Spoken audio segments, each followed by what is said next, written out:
Muy buenos días. Tengo el honor esta mañana y también tengo que decir el placer de daros la bienvenida a la Escuela Andaluza de Salud Pública en nombre de todas las personas que día a día intentamos hacer de esta institución algo de utilidad social y por tanto nos cabe, insisto, el honor de dar la bienvenida en primer lugar a la consejera, que por cierto es la primera vez que en su cargo de consejera viene a la escuela y es muy bienvenida, y también a todas las personas, los altos cargos, los responsables, por supuesto a Pepa, que es también la protagonista de la jornada de hoy. Estamos hablando del plan de salud, de una cosa tan importante como el plan de salud, y yo creo que no procede que yo ocupe más tiempo. Simplemente deciros que son muy bienvenidos, como siempre, a esta institución, a esta casa, a la vuestra, y que me cabe el honor entonces de introducir este acto y de pasar la palabra a la consejera, a nuestra consejera. Muchas gracias. Bueno, muchísimas gracias, director. En primer lugar, es muy importante para mí estar hoy aquí por dos razones. Una, por el motivo en sí que nos trae a este trabajo de este día, este foro de trabajo, y también pues por estar en la escuela, que como es lógico no es la primera vez, puesto que en mi calidad de granadina pues he estado en bastantes ocasiones, pero sí que es cierto que como consejera de Igualdad, Salud y Políticas Sociales es la primera vez que venía y me ha hecho ilusión porque la vez anterior no pude hacerlo, así que hoy para mí es muy importante. Como ustedes saben, este acto nos concita en torno al cuarto plan andaluz nuestro cuarto plan andaluz de salud y dentro del ámbito de las 7ª jornadas de salud pública. Quiero decirles que ha sido un placer para mí poder ser finalmente como responsable de esta consejería la que lleve al Consejo de Gobierno la aprobación del plan. Pero el día que aprobamos el plan en el Consejo de Gobierno yo dije algo que lo voy a repetir hoy aquí, y es que este plan venía trabajado anteriormente por el anterior equipo, cuya responsable era María Jesús Montero, y que era un trabajo que se venía haciendo. Estas cosas no se hacen de un día para otro, y por lo tanto yo le agradecí en aquel momento a todo el equipo que había estado trabajando, que coincide también como es lógico porque Pepa estaba en esa responsabilidad, pero que bueno, yo creo que es importante decirlo. Esas cosas conviene que se digan porque las cosas no se hacen ni de un día para otro, ni el mundo empieza cuando uno llega a los sitios. Uno llega a los sitios y ya se han hecho cosas, y lo que hacemos cuando llegamos es sumar a lo que ya se ha hecho para intentar, como es lógico, no solamente mantener, sino a ser posible pues ir mejorando en ese esfuerzo compartido, no solamente de los que estamos aquí. El viceconsejero no ha podido venirse por motivo de organización dentro de la propia consejería, que iba a estar también con nosotros, pero tanto el responsable del SAS como Pepa en el ámbito de salud pública estamos aquí, más todos los directores generales de las distintas consejerías, delegados y delegadas territoriales, los secretarios generales o la secretaria general. Es decir, estamos todos junto con vosotros y esto es un trabajo de todos y de todas. Finalmente, si no, no saldría. Nosotros nos toca en cada momento, cuando tenemos una responsabilidad política, dirigir equipos, pero esta maquinaria potente, que es la de Igualdad, Salud y Políticas Sociales, funciona porque ustedes y muchas más personas que no están aquí lo hacen posible.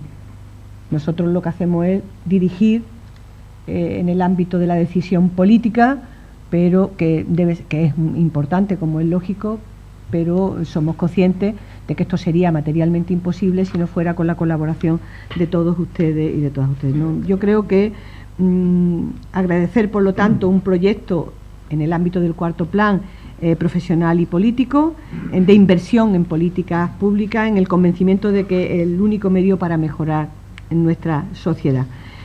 Desde Andalucía se ha hecho un esfuerzo en estas políticas públicas y, por lo tanto, dar la luz a este cuarto plan andaluz de salud, donde aparecen todas las políticas reflejadas y donde se hace actor de la salud a la propia persona, vinculada también con las políticas públicas, pues es un avance importante. Un avance que igual no tendría esa relevancia en unos momentos de crisis donde cada día aparece un sinsabor, un malestar, una gran preocupación, si la subida de la luz, el tema del paro, lo otro, todo eso es terrible y eso hace que muchas veces perdamos la visión de hacia dónde queremos orientar las políticas. Hay que tener mucho cuidado, porque a la vez que hay que entender esa realidad, hay que tener una proyección hacia adelante de qué es lo que queremos hacer. Y yo lo comento muchas veces porque si no nos atrapamos en el día a día y nos atrapamos en una realidad que es la de este momento, que no es la que queremos mejorar y orientarla hacia el futuro, pero no nos dejemos atrapar. Por eso este plan que nos permite enfocar nuestras políticas hacia el futuro es un plan que nos ilusiona desde el ámbito de la salud en todas las políticas. ¿Y qué aporta el plan respecto a otros planes anteriores? Pues sabéis que en el primer plan, que es del 92 al 98, está muy centralizado, es exhaustivo y sectorial, y los objetivos eran fundamentalmente reducir la mortalidad. Era vital reducir la mortalidad y la carga de enfermedad de mayor impacto, como era el cáncer o como eran los accidentes de tráfico, enfermedades cardiovasculares, todo ese tipo de enfermedades que los que lleváis más tiempo y sois profesionales, pues ya sabéis. La mayor apuesta de aquel primer plan fue la universalización de la atención sanitaria. Y así, durante esa vigencia del plan, se publicó la Ley de Salud y se creó el Sistema Sanitario Público de Andalucía, un factor absolutamente fundamental y relevante. En el segundo Plan Andaluz de Salud, que estuvo vigente hasta el 2003, se priorizó la solidaridad y la atención, de modo que todo se estableció en Andalucía como garantía de acceso a toda la población inmigrante en el Sistema Sanitario Público de Andalucía. Tuvimos entonces, en aquella época, nos tocó una entrada importante de personas desde fuera y lo que hicimos fue garantizar esa atención sanitaria. Se comenzó también la regulación de todos los derechos sanitarios, llamados de segunda generación, como era la atención bucodental gratuita a la población menor de 16 años, la segunda opinión médica, es decir, una serie de elementos que también ustedes conocen, más cosas, pero que yo concretaría en estos dos, pues como eran más desde el punto de vista de relevante. En el tercer Plan Andaluz de Salud, desarrollado en estos años precedentes, fue ya un plan transversal y participado, de forma que se basó en un contrato social por la salud, contó con la elaboración con profesionales de los distintos sectores, también contó con la ciudadanía, representantes de asociaciones y empresas, introdujo además elementos de reducción de las desigualdades y eso nos valió una máxima puntuación en sensibilidad a las necesidades socioeconómicas.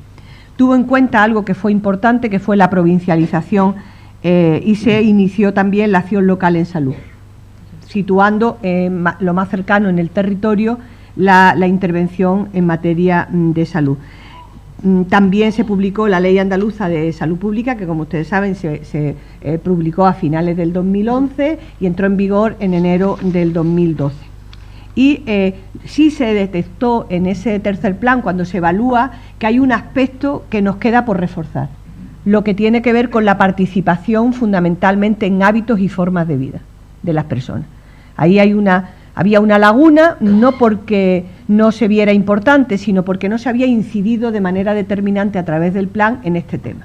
Y nos parecía que un elemento fundamental, una vez que se había conseguido alargar la vida durante una serie de años de las personas, un elemento fundamental era darle calidad de vida a esos años que se alargaban. Es un elemento fundamental. La salud, la finalización de este tercer plan de salud coincide con el comienzo de la crisis en Europa, también con el comienzo de nuestra crisis, el compromiso de todas las instituciones con las desigualdades en salud y la estrategia de salud en todas las políticas como un modelo de afrontarlas.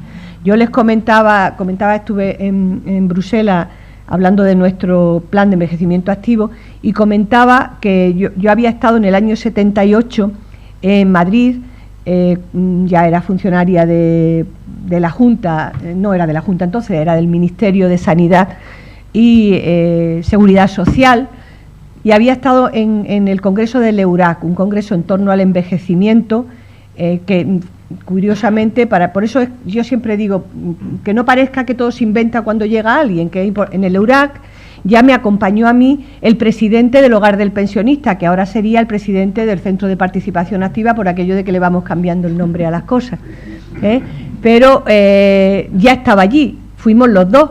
Él tenía 70 y tantos años y yo tenía 23. Y tengo una foto porque es curioso, estamos los dos allí, los dos aprendiendo mucho, y ya se hablaba. Fundamentalmente el objetivo estaba en el entorno de Naciones Unidas y todo lo que tenía que ver con el tema de envejecimiento de la Organización Mundial de la Salud. Se estaba investigando sobre el tema del alargamiento de la vida. Y bueno, fundamentalmente allí lo que se hablaba era de alargar la vida de las personas. Y a fe mía y a fe de ustedes que se ha conseguido. Se ha conseguido desde el año 78. El problema es que después pues no hemos conseguido darle la calidad de vida necesaria a ese alargamiento de la vida. Por lo tanto, este cuarto plan andaluz se plantea mejorar las condiciones de vida, desmedicalizar la vida y facilitar ese empoderamiento de la población frente a su propia salud. Porque finalmente tú hablas con la gente y la gente entiende que la salud es un tema que le compete a su médico de cabecera, por decirlo de manera. O al médico en el hospital pero que no tiene él nada que ver. Mi salud, bueno, mi salud y mira a su médico. Entonces, mi salud, mírese usted. Que vuelva la mirada cada persona a su propia salud es uno de nuestros objetivos fundamentales en estos momentos, la concienciación de eso. ¿Cómo usted puede hacer para que su vida sea mejor y sea más sana y le permita a usted vivir sin enfermedad? Luchar también contra la distribución desigual de los recursos, del dinero, de los medios. Dirán ustedes, ¿eso es una utopía? Bueno, pues sí, también las utopías son necesarias, sobre todo porque incide muchísimo en salud no corregir desigualdades. Es absolutamente fundamental trabajar en ese aspecto. Y después también evaluar el impacto de las intervenciones. Esto significa reorientar los sistemas de información, las tecnologías, las políticas de I+D+I y el desarrollo profesional, de manera que todas esas capacidades del sistema se concentren en mejorar la salud de toda la población. Estamos dentro de la Estrategia Europea de Salud 2020, que propone líneas de actuación como la reducción de estas desigualdades en salud, la gobernanza participativa y en este sentido el cuarto plan andaluz nace con esa ambición de ser coherente con las recomendaciones de la Organización Mundial de Salud y con los principios de esta estrategia europea. Por eso se construye un nuevo pacto social por la salud y implica en el ámbito territorial a nivel regional, a nivel provincial y a nivel local, hasta llegar lo más cerca posible de las personas. Los 6 compromisos pues lo van a analizar con más detalle. Yo fundamentalmente hablaré solo eso, lo que sería aumentar la esperanza de vida en buena salud, proteger y promover la salud de las personas ante los efectos del cambio climático y por lo tanto los riesgos emergentes, generar y desarrollar activos en salud en nuestra comunidad, reducir esas desigualdades sociales, situar el sistema sanitario público al servicio de la ciudadanía con el liderazgo de las profesionales y de los profesionales, y eso es muy importante, y fomentar esta gestión del conocimiento. Y, bueno, vais a ver a lo largo del día cómo eso se puede hacer. Esto tiene sus grandes dificultades. Aquí nos acompañan responsables del resto de las consejerías y de la nuestra propia, cómo se sitúa eso, cómo se cuantifica, cómo se presupuesta. Pues miren ustedes, no es que sea un plan coste cero, porque tiene un coste, hay un coste como es lógico, pero lo que nosotros pretendemos y hemos pretendido y lo pretendemos con todo el Gobierno es que sea una reorientación del coste de nuestras políticas hacia los objetivos del cuarto plan. Y por lo tanto, planes como los que se llevan en Fomento en materia del uso de la bicicleta, planes como los que se llevan en medio ambiente, que ya hemos tomado decisiones al respecto en el Consejo de Gobierno de hace un par de semanas, sobre la calidad del aire que se va a hacer en las áreas metropolitanas de las ciudades, sobre todo en los sitios más conflictivos desde el punto de vista de la contaminación. Planes como los que se están haciendo en agricultura, en control de piensos, en control, fomentando la agricultura ecológica, planes, es decir, los nuestros de envejecimiento activo, nuestro decreto de exclusión social, trabajando, todo eso orientado a darle cabida al cuarto Plan Andaluz de Salud. Yo os digo, de verdad, vengo de fuera, quiere decirse que aunque estoy dentro, era delegada del Gobierno, funcionaria de la Junta, delegada de Asuntos Sociales, en el Congreso en temas, pero me incorporo a nuestro sistema tanto sanitario como social en el ámbito regional.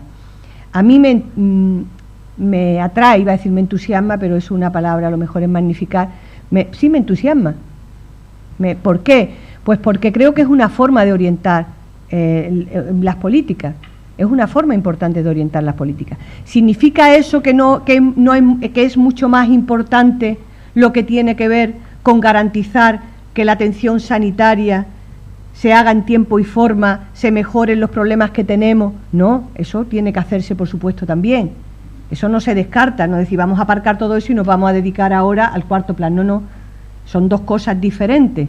Orientemos nuestras políticas en las líneas del cuarto plan, a la vez que mejoramos lo que tiene que ver con el funcionamiento de nuestros sistemas, tanto en el ámbito de salud como en el ámbito de las políticas sociales y, por supuesto, con la transversalidad que tiene que aportar la igualdad de oportunidades y la igualdad entre mujeres y hombres, que son las competencias fundamentales de esta consejería.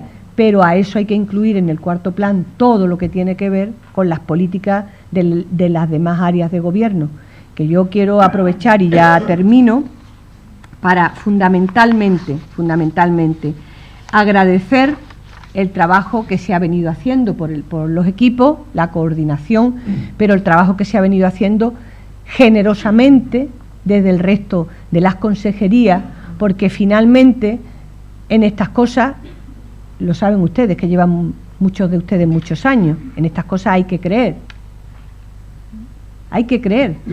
porque no te viene de manera muy reglada, como viene que tú sabes perfectamente que tú tienes que arreglar una carretera, o nosotros sabemos que tenemos que atender a alguien que llega a un centro de salud hospitalario nuestro, o sabemos que tenemos que atender a los mayores en la residencia o la ley de dependencia. Todo eso somos conscientes y además estamos en ello.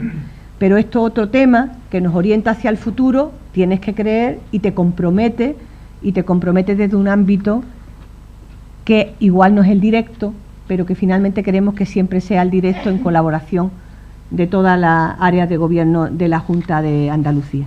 Así que yo, con este agradecimiento y después agradeciendo también el trabajo que se hace en la Escuela Andaluza de Salud Pública, quiero desear lo mejor en esta 7ª jornada de salud pública, y que el debate que ustedes hagan en todos los temas, pero también fundamentalmente en lo que nos trae, que es el cuarto plan andaluz de salud, hacia la salud en todas las políticas, pues a todos nos sirva como un elemento de transformación de nuestra sociedad, una sociedad que tiene que ser pues más igualitaria y más sana. Sí que es cierto que no tengo una tentación, y es que les voy a felicitar para estas fiestas, para el año que viene, porque, hombre, claro, es que lo estamos todos pasando, es una época donde todos nos estamos fajando con muchas dificultades, y sí, yo he puesto una felicitación os he remitido una felicitación, pero que bueno, está a vuestra disposición.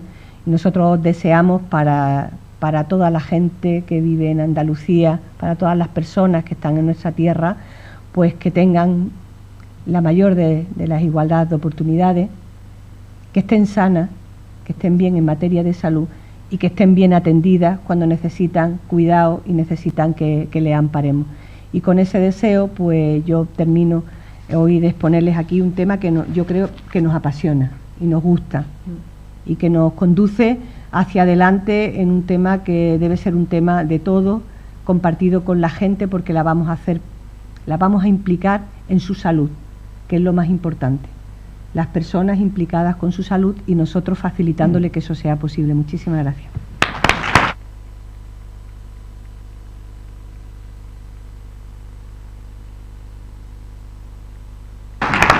Bueno, Ahora vamos a tener las distintas intervenciones que ya son, y por el orden que vosotros tengáis establecido, yo os vais ya iniciando, ¿vale, Alberto? Si no, y nosotros nos retiramos de aquí un poco para allá, ¿no? ¿Lo vamos a ver algo? ¿Vamos a proyectar algo, Alberto? ¿No? Pues entonces nos retiramos para que...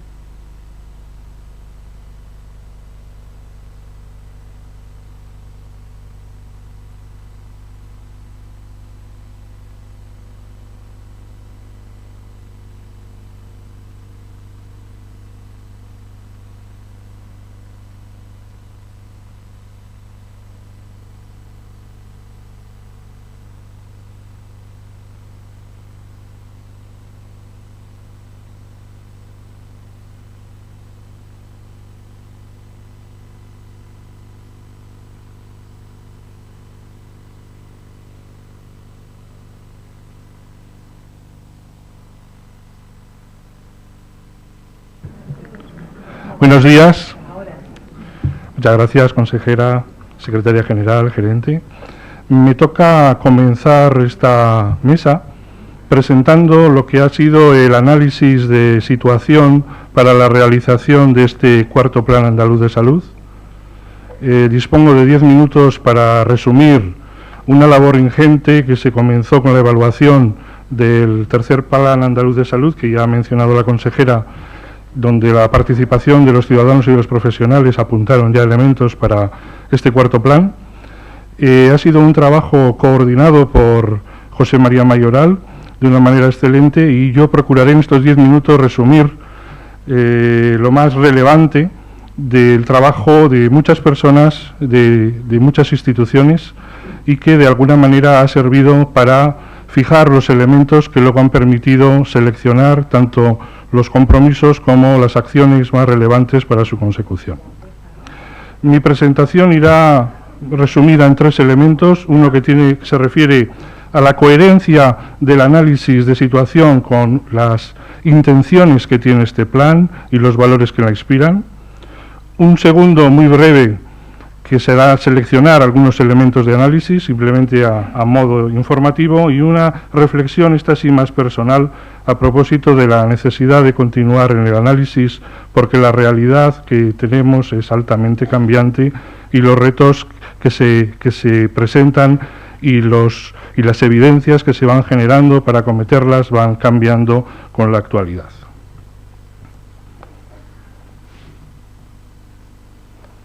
Esto debería funcionar.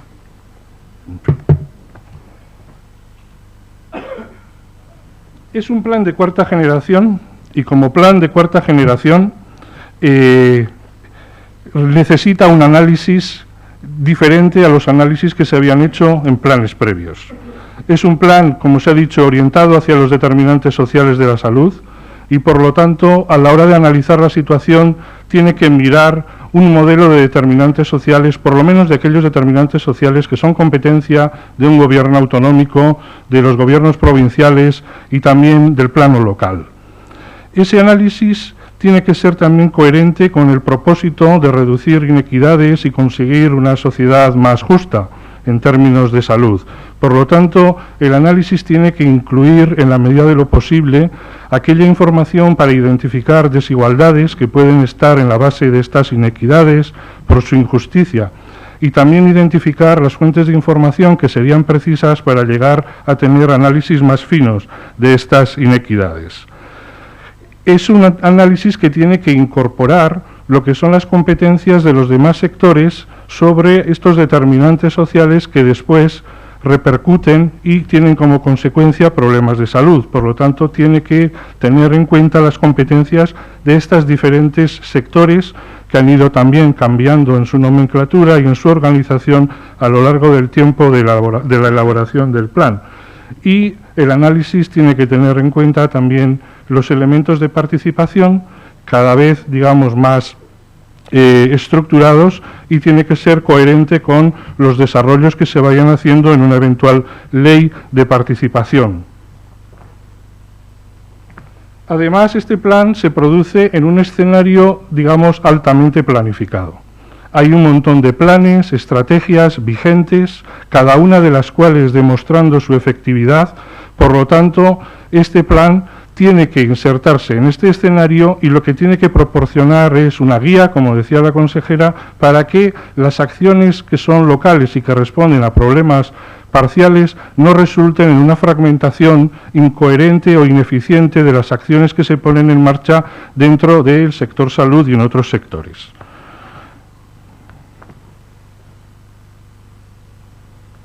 Para la selección de los elementos de análisis que me parecen más relevantes, me centraré primero en decir que había que pensar un poco en a qué población iba dirigido el plan. Cuando nos pusimos a ver un poco los modelos demográficos, observamos que en 2008 los modelos que habían predicho los demógrafos habían fracasado porque la población española había crecido más de lo previsto y la cantidad de inmigrantes era algo inusitado y no esperado. Las planificaciones que hacían a posteriori eran mucho más, conservadoras, pero ninguno pudo acertar que en este momento estemos perdiendo población porque los nacionales estén marchando de España. En cualquier caso, lo que sí parecía claro es que lo que tenemos es una población que envejece y un envejecimiento que tiene unas características particulares en relación a las características de género y de distribución geográfica. Tenemos territorios que son la parte norte de la comunidad, en la que se concentra la mayor proporción de personas mayores y donde, por contra, tenemos el reto de que tenemos menos personas jóvenes, lo cual plantea la prevención ante la posibilidad de ofrecer servicios adecuados a las personas que lo necesitan en los lugares que lo necesitan.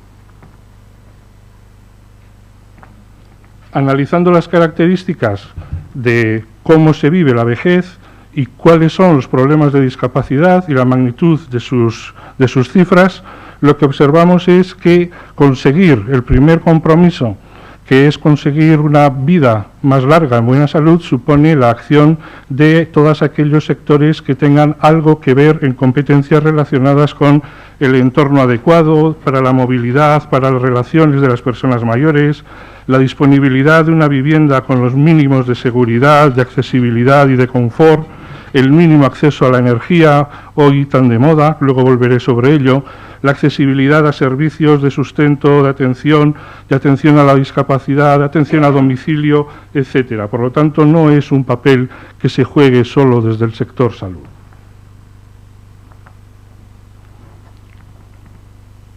Cuando mirábamos los determinantes relacionados con un elemento fundamental, que es la situación económica, la situación de empleo-desempleo, nos encontrábamos con una realidad altamente cambiante, pero una situación de gestión de la crisis que está llevando a unas dinámicas de riesgo de exclusión social de colectivos que antes estaban fuera de la pobreza, que estaba concentrada fundamentalmente en las personas mayores y que ahora afecta a personas jóvenes, a familias recién formadas, con gran riesgo de pobreza infantil, como estamos observando. Y esa situación es una situación muy dinámica a la que tenemos que tener en cuenta y ver qué tipo de acciones tenemos que poner en marcha a la hora de garantizar sus niveles de bienestar y de salud. Veíamos también que esta dificultad de acceso a los ingresos económicos está relacionada con algunos factores de riesgo o con algunos tipos de conductas. Y observamos que, por ejemplo, existe una alta relación entre obesidad y facilidad o dificultad para llegar a fin de mes. Observamos que las personas, las mujeres con más dificultad para llegar a fin de mes tienen una frecuencia mucho más alta de obesidad que aquellas mujeres que refieren llegar a final de mes con facilidad. Y el tabaquismo en los hombres tiene también una relación parecida. Por lo tanto, estos factores económicos, estos determinantes económicos, al final tienen consecuencias sobre factores de riesgo, sobre conductas y sobre patologías. Lo mismo con algunos problemas de salud, como los problemas de salud mental. La dificultad mayor o menor de llegar a fin de mes se relaciona más claramente en hombres que en mujeres con una frecuencia mayor de problemas de depresión, ansiedad, otros problemas de salud mental.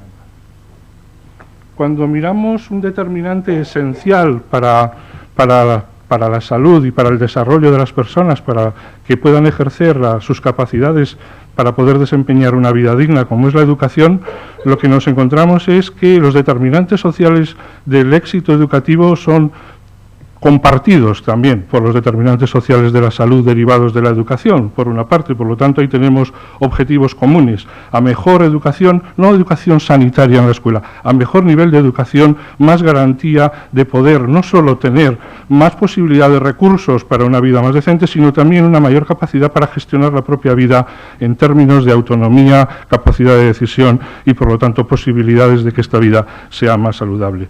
En esta estadística observamos una progresiva mejoría de las tasas de escolaridad, que son muy prometedoras, tanto a los 16, a los 17 como a los 18 años, y también se han puesto en marcha políticas para recuperar a todos los jóvenes que abandonaron, digamos, su formación en el momento en el que había ofertas laborales que eran mucho más atractivas que la formativa. Encontramos también una relación muy clara del nivel de estudios con algunos problemas de salud o con algún tipo de conductas. Aquí simplemente destaco la relación que existe entre actividad física por sexo y los niveles de estudios. Y vemos que a mayor nivel de estudios, pues más frecuencia de realización de actividad física, tanto en hombres como en mujeres. Cuando nos referimos a condicionantes del entorno ambiental y de la vivienda, nos encontramos con datos que hacen y justifican por qué tenemos un compromiso relacionado con la preparación ante los retos del cambio climático. Por una parte, por la variación en los nichos biológicos que generan la aparición de nuevas especies y nuevas posibilidades de enfermedades emergentes, y por otra parte también la influencia de los cambios climáticos con las temperaturas extremas y su relación con la mortalidad, en este caso en Andalucía, relacionado con las olas de calor y probablemente también con las olas de frío. Cuando miramos las características de la vivienda, si de manera muy resumida, nos encontramos con una mejora progresiva en la calidad de la edificación, niveles de satisfacción que van mejorando, pero también todavía un porcentaje remanente importante de viviendas que no están equipadas para soportar los climas extremos, tanto calor como de adaptación a los meses más fríos. Y que el problema fundamental, o por lo menos lo que la población refiere como mayor en frecuencia, es el problema del ambiente ruidoso. En relación a la seguridad alimentaria y la globalización del mercado, hay una progresiva evolución de mejora en el control alimentario, en la reducción de los brotes relacionados con consumo de alimentos inadecuados, aunque esporádicamente tengamos casos dramáticos como el que ha ocurrido recientemente en Alcalá de Guadaira. Pero el problema central de tónica general que se apunta en este análisis es la introducción de productos de consumo, alimentos y otros, a través de Internet, y la dificultad para ir controlando, digamos, ese riesgo. En cuanto al acceso a los servicios, el análisis a propósito de qué población utiliza los servicios que son universales, que no suponen necesariamente gasto de bolsillo, pero que no son igualmente accesibles para todo el mundo, nos encontramos en una situación en la que hay mayor acceso a servicios preventivos por los grupos poblacionales con mayor nivel educativo y económico, pero sin embargo no hay desigualdades en el uso de los servicios hospitalarios de urgencias y tampoco de consumo de medicamentos, por lo menos hasta los últimos datos que tenemos, que son anteriores al decreto que regula el copago medicamentoso, ¿no? Estos hallazgos y el hecho además de que la consulta médica sea utilizada en más frecuencia por las personas de menor nivel educativo y económico, nos hacen sugerir que el determinante social Servicios de Salud está actuando en Andalucía como un potencial sistema sanitario público para corregir desigualdades en el acceso a servicios, algo que habría que fortalecer como un activo que tenemos en esta comunidad.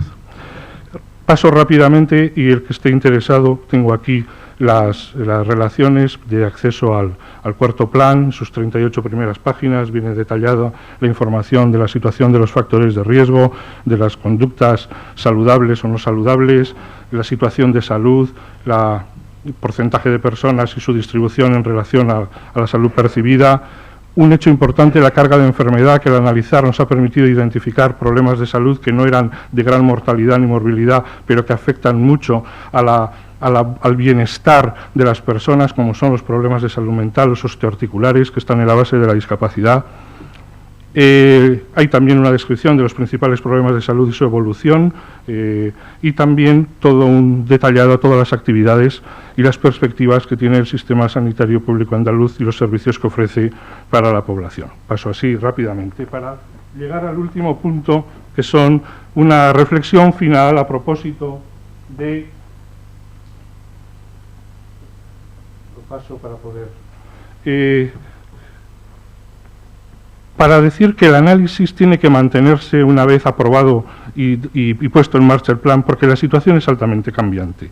Y este análisis es el que nos puede permitir seleccionar y, de alguna manera, priorizar las acciones fundamentales y las que tienen más soporte en la evidencia para obtener aquello que se pretende para conseguir estos compromisos que tiene el plan.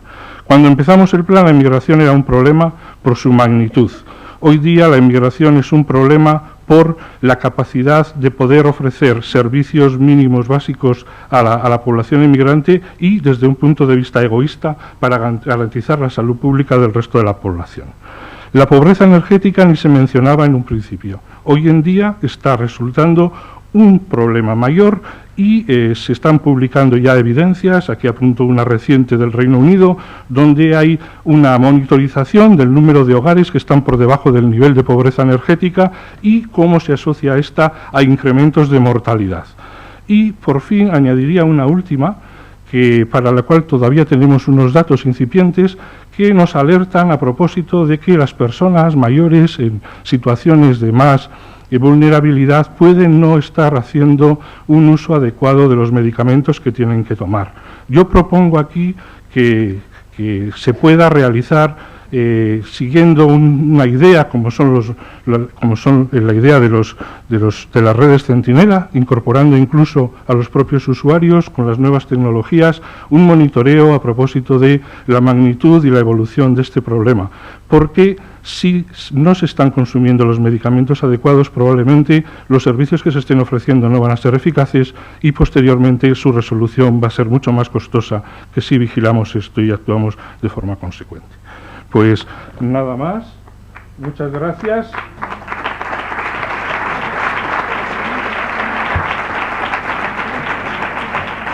Y que vuestros planes se cumplan.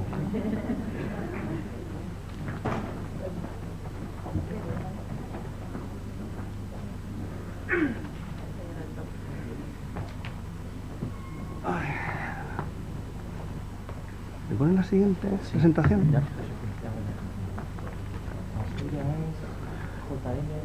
No, esa. ¿Esto funciona? Sí, yo funciona. Muy bien, buenos días. Vamos justitos de tiempo, por lo tanto vamos a ir muy rápido, ¿vale? Bueno, ya me presento, me llamo Andrés Rabadán, soy jefe de Servicios de Salud Pública de Cádiz y agradecer al equipo de la Consejería en su momento y a Pepa concretamente el darme la oportunidad de codirigir el plan y que me aguantaron un montón de personas para poder sacarlo para adelante. Bien,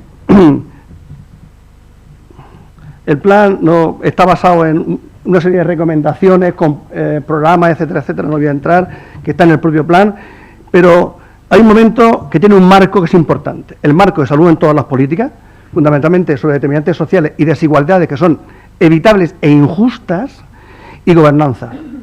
Gobernanza que es eficacia, eficiencia, pero además transparencia, participación, y lo pongo con mayúscula por lo que viene después, y rendición de cuentas. Muy bien. Y una cosa importante, el género. Tiene que impregnar todo nuestro plan, está impregnado nuestro plan, el género. Bien. Estos son los compromisos. Salieron de esas recomendaciones internacionales, no lo voy a repetir, están ahí, pero a partir de ese momento, cuando se nos encarga una serie de gente que pongamos en marcha el plan, nos dice la Secretaría General entonces, soñad, no os cortéis, soñad. Y ahí estábamos 150 locos, soñando, con toda la experiencia que teníamos, con todo lo que sabíamos y el buen hacer, a soñar.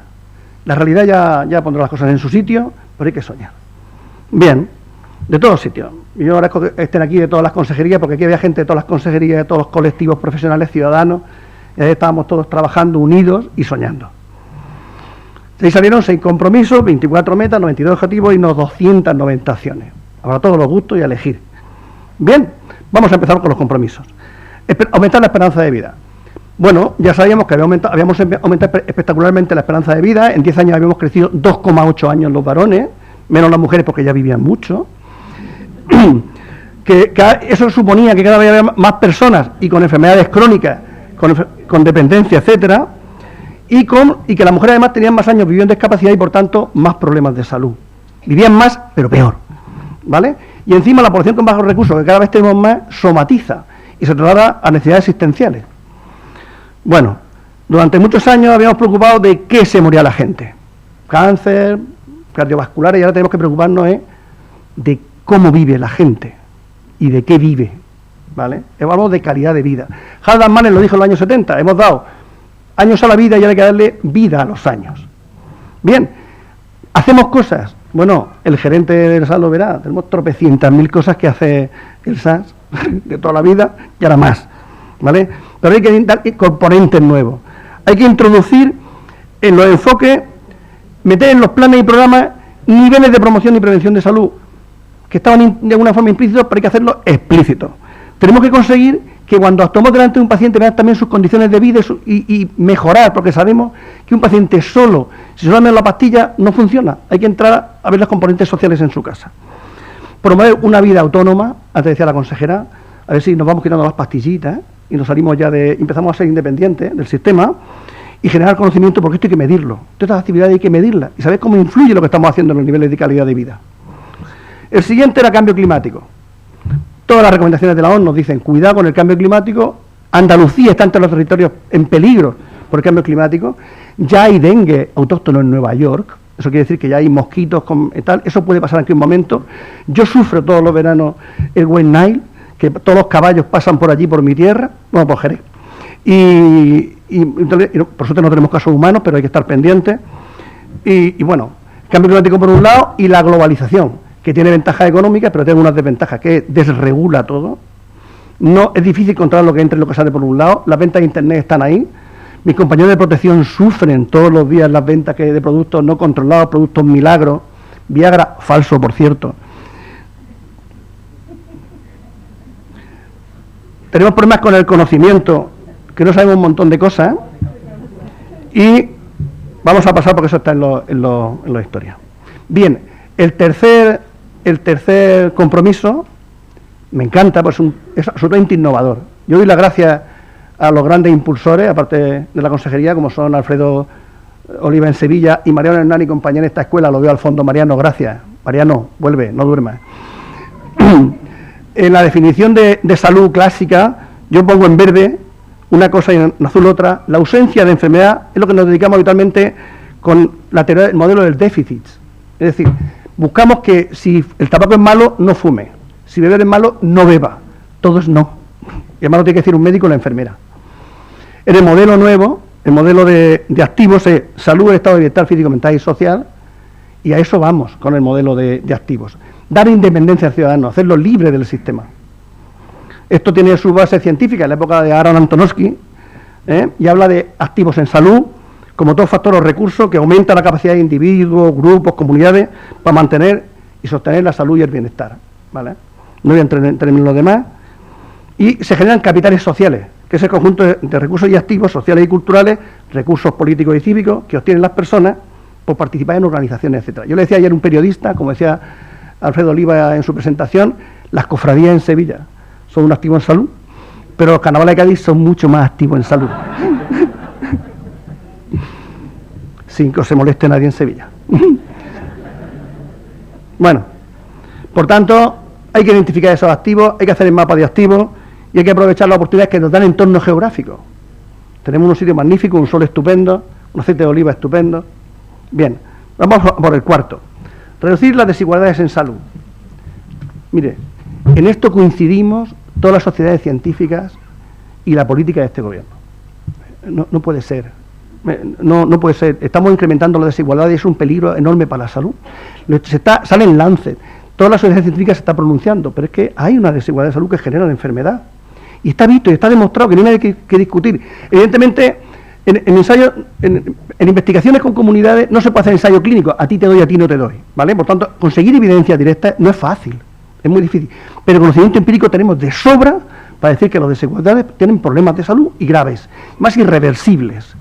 Y es importante porque, especialmente para los niños, es decir, en los momentos de la vida, el inicio de la vida, antes he pasado el río de la vida muy rápido, pero los momentos importantes es lo vivido en la infancia, en la escuela, con la comida, con la crianza. Es el momento más importante. Entonces, si no somos capaces de enfocarnos ahí, no vamos a ningún lado. Tenemos que hacer mucho con los ancianos porque se han dejado la vida, dándonos todo lo que tenemos ahora. Y hay que cuidarlo. Pero el momento de la infancia es clave. Y entonces todas las actividades que se hagan en ese campo es importante para el futuro.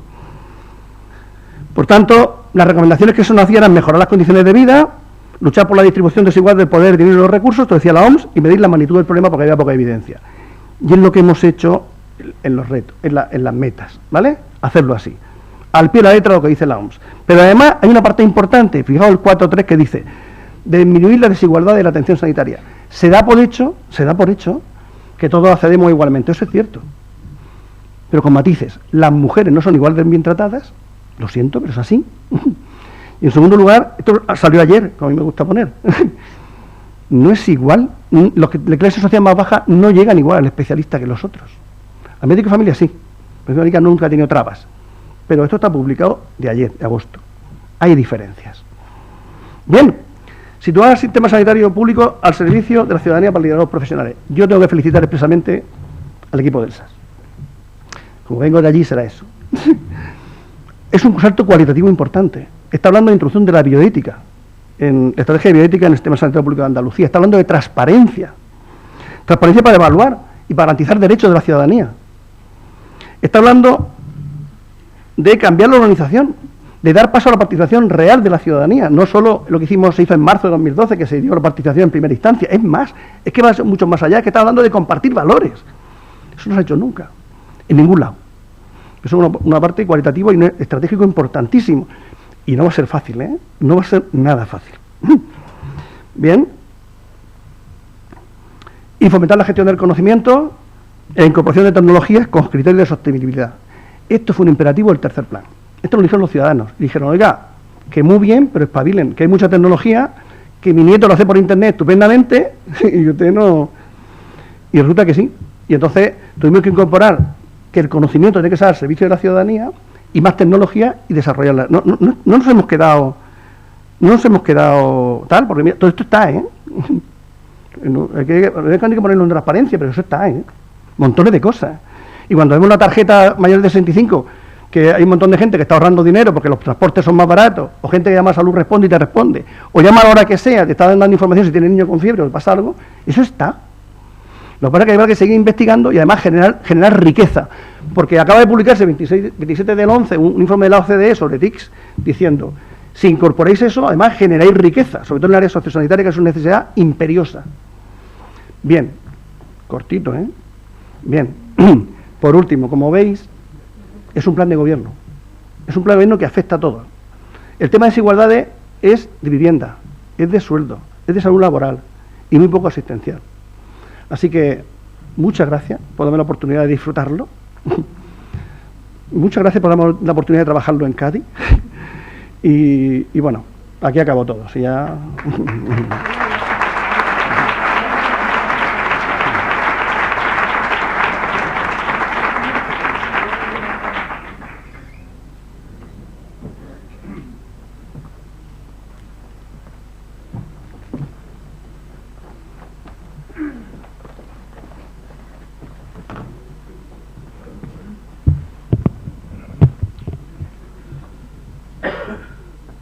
Sí.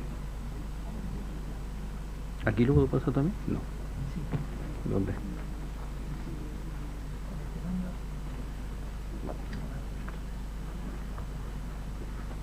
Buenos días a todos. En primer lugar, indicaros que estoy encantado de compartir con ustedes nuestras reflexiones sobre el proceso de participación en general y el que pretendemos someter todo lo que es el seguimiento y evaluación del cuarto plan de salud y compartir con ustedes cuál son la iniciativa, cuál el pensamiento que queremos realizar justamente para un desarrollo del plan que sea lo más participativo con el conjunto de la ciudadanía y con la sociedad civil de la mejor manera posible. Si me permitís, os explico brevemente las tendencias internacionales que de alguna manera nos van a situar en los contextos en que las políticas públicas y la sociedad en su conjunto se va a relacionar con los gobiernos, y a partir de ahí vamos avanzando en cómo nosotros lo vamos a ir aplicando en las políticas públicas en salud y en salud pública que queremos ir desarrollando. Pero de alguna manera las tendencias nos indican que los movimientos se van a producir en un doble trazo.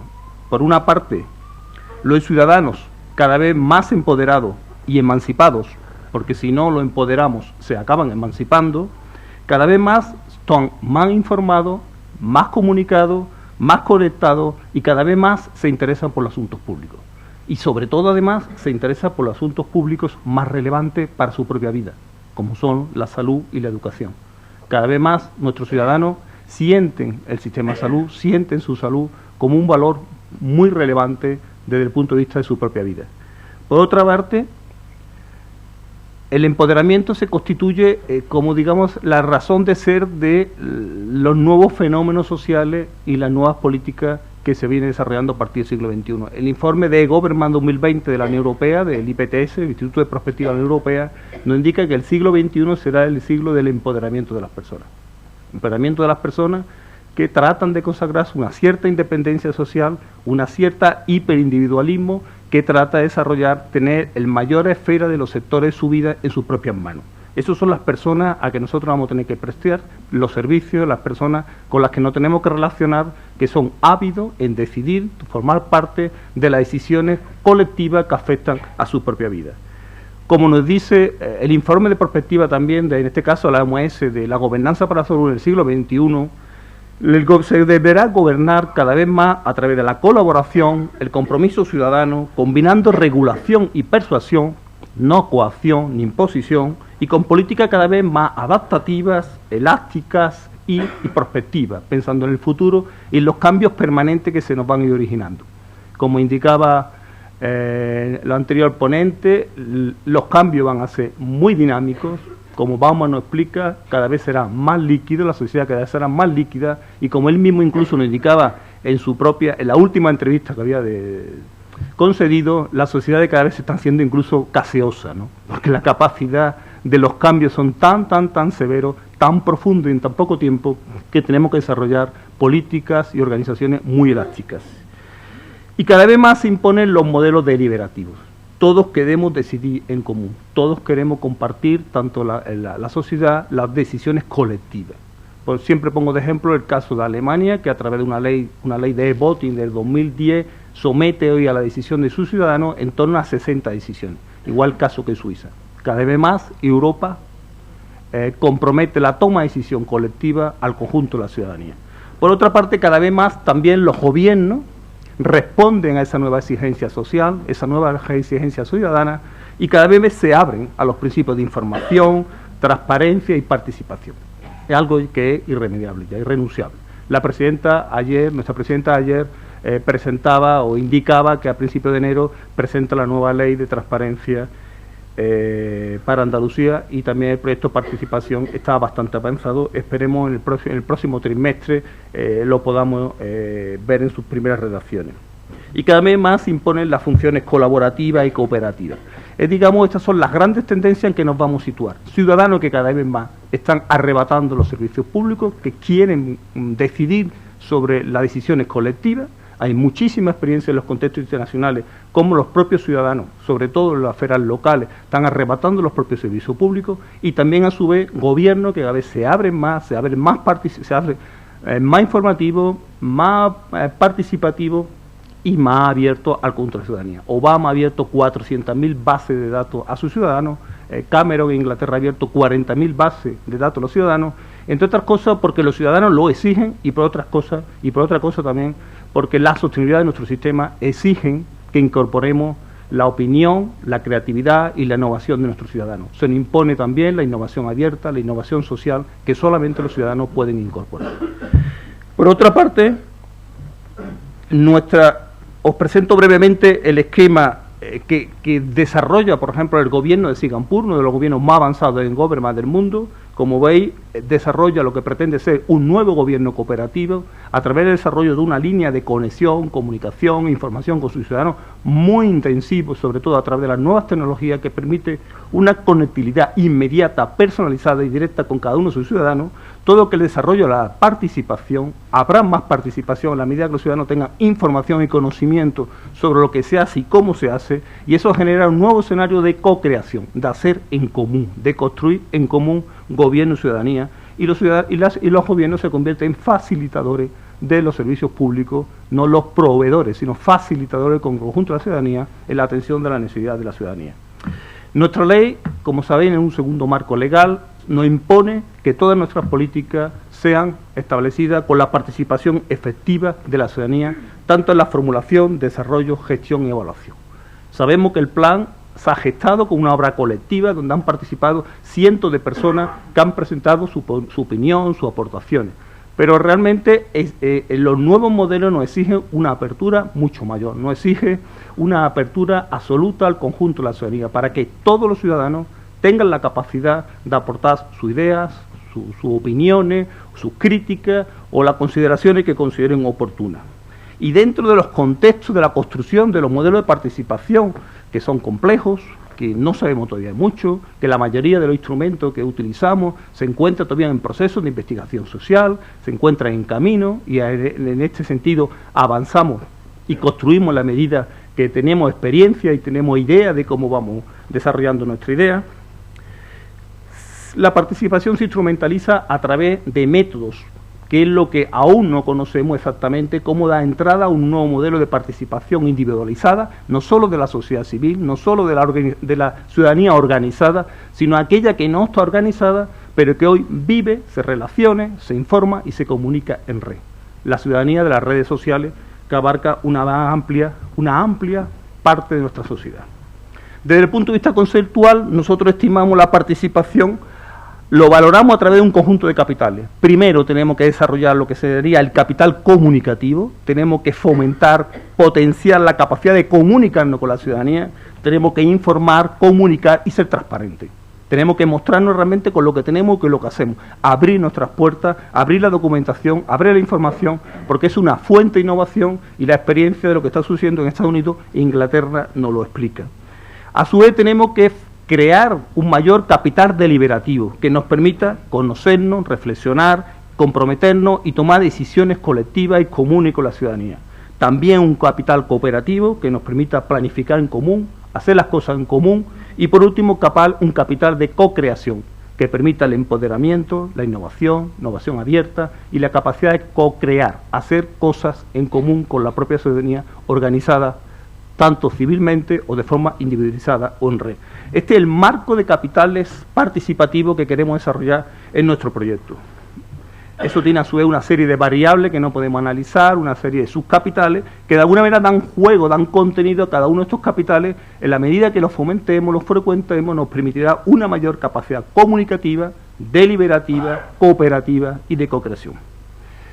Para decidir, y concretando y por terminar, para decidir cómo queremos desarrollar un modelo de seguimiento y de evaluación de rendición de cuentas de nuestro Plan Andaluz de Salud a la ciudadanía, creemos que tenemos que ser coherentes con el propio proceso de participación y preguntarle a los propios ciudadanos, con los métodos que podamos utilizar, cuáles son los instrumentos de participación más adecuados para establecer la participación ciudadana justamente en el seguimiento y evaluación del mismo. Nosotros, en el marco del trabajo de participación que se ha venido desarrollando durante todo el año 2012 y 2013 por la Junta de Andalucía a la luz del proyecto de ley de participación ciudadana en Andalucía, hemos hecho una síntesis de los mismos aplicados a la salud pública y nuestra intención es generar un panel ciudadano, abrir un foro ciudadano que se abre a partir de este instante o a partir del fin de la jornada y generar una audiencia pública, una encuesta que nos permita de alguna manera confrontar qué refrendo tiene el conjunto de la ciudadanía o las personas que quieran participar de una forma activa o entusiasta en la determinación de estos problemas. Justamente eso es lo que estamos haciendo. Hoy día, a partir de este acto, constituimos el primer panel ciudadano, que no es más que un conjunto de personas que hemos tratado que sean personas entusiastas, personas competentes, personas conectadas, personas que generan un cierto liderazgo en nuestras redes, la salud pública, y a su vez también parte de la sociedad civil. Hay una posición híbrida de parte de la sociedad civil, la sociedad organizada, un conjunto representativo de agentes que ya han participado en el Plan Andaluz de Salud. Van a estar presentes también la determinación de los instrumentos de participación y le vamos a pedir su parecer, es decir, qué piensan ellos, qué podemos hacer para desarrollar los mejores métodos de participación ciudadana. Ellos seguro que tienen más conocimiento, mejor fundamentado que nosotros, para ayudarnos a construir las bases que nos permitan construir esos instrumentos de información. Al mismo tiempo abriremos un foro ciudadano para que libremente cualquier persona pueda presentar y expresar su opinión, debatir principios, su visión, proponer acciones, criticarnos, lo que quiera. Abrir una ventana para que todos los ciudadanos puedan hacer los aportes que crean convenientes sobre cómo debemos desarrollar el seguimiento de nuestra política de salud pública en este caso, y cómo debemos establecer el proceso de rendición de cuentas. Y por último, a su vez, todo este proceso, fortaleciendo los capitales de la información, de la comunicación y cooperación, lo queremos someter a un proceso deliberativo, de refrendo general, a través de audiencias ciudadanas, audiencias públicas, encuestas, ya veremos. Vamos a esperar que sea el propio proceso del panel del foro que nos dé las pistas necesarias para acabar de delimitar cuáles son los instrumentos de participación más adecuados para desarrollar lo que pretendemos, fomentar la participación efectiva del conjunto de la ciudadanía en las políticas de salud pública. Y eso es lo que nos resta. Lo que nos resta es que el panel nos ayude a centrarnos en cómo canalizar la participación ciudadana del PAS, a través de qué instrumento de participación en concreto lo podemos hacer posible, del amplio repertorio que se ha trabajado ya durante el año 2012 y 2013, cómo operativizar estos instrumentos y cómo los podemos evaluar para ir permanentemente adaptando a las nuevas realidades sociales. Y eso es básicamente lo que pretendemos, someter todo el proceso de seguimiento, rendición de cuentas del Plan Andaluz de Salud a un proceso realmente participativo, donde cualquier ciudadano pueda presentar su opinión, su crítica o sus aportaciones creativas e innovadoras sobre cualquier elemento del mismo. Quedamos abiertos el plan a todos los ciudadanos porque realmente lo necesitamos para que realmente sea eficaz y útil para todos. Nada más y muchas gracias.